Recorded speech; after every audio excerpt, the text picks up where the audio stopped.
زنانه کور نه بهر ته وځي نو د بغیر د ضرورت نه بهر ته نه وځي. د دې وتلو سره شیطان دې سره لګېدلی دی. نبی علیه الصلاة والسلام فرمایي المرأة عورة، دا زنانه دا د پټېدو شیز دی، دا به پټی. فاذا خرجت استشرفها الشیطان، کله چې دا د کور نه بهر ته وځي شیطان دې ته داسې ګوري، د خلقو نظرونه دې طرف ته ولګي. او بیا داسې زمانه لکه نن سبا کې زمانه چې کومه ده که برقې اچول هغه برقه هم فیشني ده. او هغه زنانه چې کور نه بهر ته وځي نو د 9 کال ورک نه واخله 90 کال سړي هغه نظرونه هغې باندې لګېدلي وي. نو دا شیطان خپل کار په دې ټیم کې کوي. لہذا زنانه د کور نه بهر ته بغیر د ضرورت نه سخت ضرورت نه وځي، که وځي نو هغه پردې کې وځي. بغیر د پردې نه چې بهر ته ووته شیطان دې پسې لګېدلی دی. او کومې زنانه چې په ځان باندې خوشبو ولګوله او دا بهر ته ووته نو الله تبارک وتعالی لعنت په دې باندې ورېږي.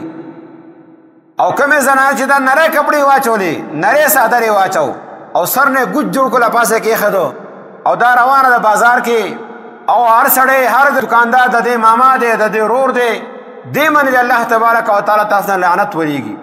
یو خو ضرورت لپاره یو کس وته ضرورت لپاره لاړل دی، کوم روزانه بازار ته روان دي نو سره کور کې څوک محرم شته.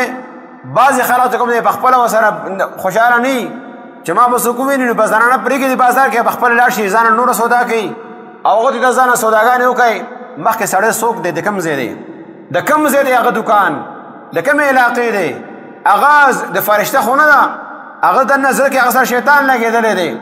نو بیا دغه زنانه هغوی له خپل نمبر یې هم ورکړي، دا نمبر واخله او هغه له خپل نمبر ورکړي تر دې پورې چې بیا مارکیټ کې هغه واقعات کېږي په روژې کې کېږي او روژې پر شپې تراویح ولاړې په هغې کې کېږي او روزانه تاسو مونږ د هغې باره کې اورو.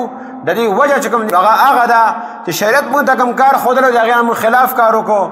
ستا واقعتا ضرورت دی محرم سره چې کوم دی هغه لاړ شي هغه ورسره یې د هغې جدا ترتیب دی. او که نه خپلې مرضۍ مطابق لاړله نری کپړې اچولي دي او ځان یې په خلقې جوړې کړي دي په بره نیمه چې کوم دی ښکاري لستوڼي چې کوم دی ښکاري تنګې کپړې دي کپړې لنډې دي پرتوګونه لنډ دي یا پرتوګونه چې کوم دی تنګ جوړ کړي دي لوی لوی پیسو والا جوړې کړي دي او په ځان باندې خوشبو لګوله سرخي هم لګوله میکپ یې هم کړی دی او دا بازار ته روانه ده. ما باندې د الله رحمت ورېږي چاته تا باندې د الله رحمت نه ورېږي، د الله د حبیب په خولې باندې تا نه هم لعنت ورېږي، د الله تبارک وتعالی طرف نه تا باندې لعنتونه ورېږي. او د شیطان یو دغه ټایم کې یو ښکاري شیطان چې کوم ستا په ذریعه سره خپل کار کوي. لہذا زنانه کنټرول کول پکار دي، داسې بازارونو ته هغه پرېښودل نه دي پکار. دغه وجه نه الله تبارک وتعالی د دې باره کې پوره یو صورت نازل کړی دی، سورة النور. او یې کې ویل دي قل للمؤمنین یغضوا من ابصارهم ویحفظوا فروجهم، مؤمنانو ته ووایه چې خپل د سترګو او خپل د شرمګاهونو د حفاظت کړي. وقل للمؤمنات یغضضن من ابصارهن ویحفظن فروجهن، او زنانو مؤمنانو ته هم ووایه چې خپل د سترګو د حفاظت کوي او خپل د شرمګاهونو د حفاظت کوي. او بیا د هغې وروسته پوره د پردې احکام دي دا چې په لارې باندې روانه ده. ولا یضربن بارجلهن لیعلم ما یخفین من زینتهن، خپل خپه دې هم په زوره باندې نه راچوي چې دې خپه په زور راواچوله په خپې کې پانزیبه ده یا یې سینډل چې کوم دی غټه اچول دی هغې ټک وکړو، هغه ټک د وجه نه چې کوم دی یو کس د هغه زړه کې وسوسه شیطان اچولی شي. لہذا الله تبارک وتعالی هغه هم منع کړله چې دا به دغه ټایم کې خپې به هم په زوره باندې نه راچي، پانزیبې اواز لاړ نه شي. نو چې د پانزیبې اواز بل کس اورېدل منع دي، د دې اواز جایز شو، د دې مخ کتل هغه جایز شو. او بعضې چې بیا د کور نه وځي نو هغه به بالی واچي کینټې به واچي او څادر به پیشا ته راولي غوږ به سامړه کړي چې دا خلک چې کوم دی ګوري څه شی ګوري چې زما د غوږ کې کینټې دي یا لاس کې ګړی چولي بابا به دغه لا شاته کوي چې دا خلک ما سره کوم ناستې ګاډي کې یا په دې دکان کې وویني چې ما څخه د 100,000 کالي دي. نو الله تبارک وتعالی دې ته ښه نظر سره نه ګوري، الله په دې خزانانو باندې هغه لعنت لیږي.